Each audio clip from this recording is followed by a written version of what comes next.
available energy.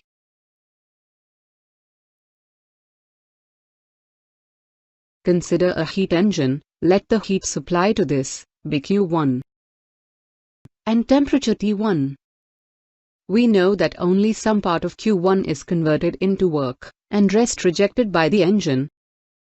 This rejected heat, say Q2, at temperature T2, is the waste energy. Now if we reduce the value T2, then the amount of energy converted into work will increase.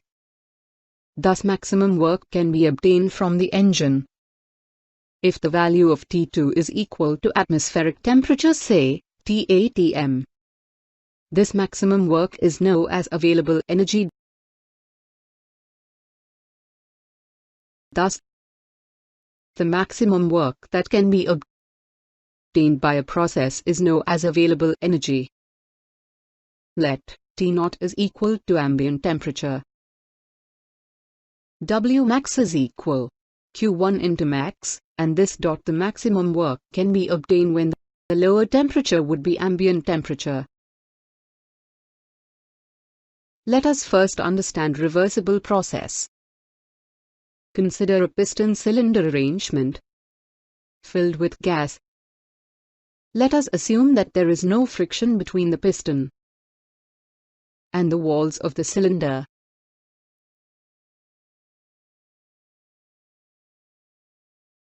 Now let us apply the force slowly as the fine particles are individually put slowly on the piston pan.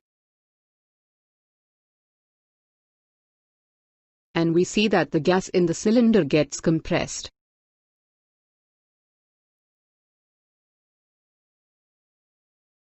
And attain some energy. Now when we remove the force slowly, we see that the gas expands due to the energy stored in it.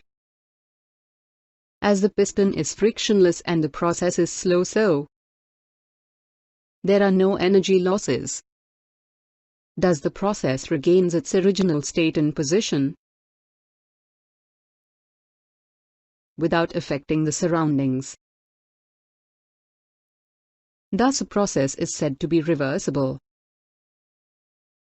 if it can be reversed in direction following the same path as that of the forward process without leaving any change in the system as well as the surrounding. The reversible process. Consider the same example of a piston cylinder arrangement filled with gas. In this case, the walls of the cylinder apply a frictional force on the piston.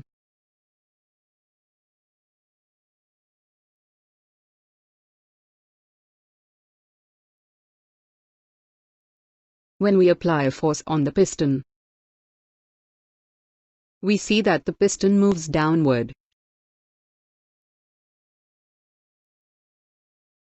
And some amount of energy is lost in overcoming the friction and viscous dissipation.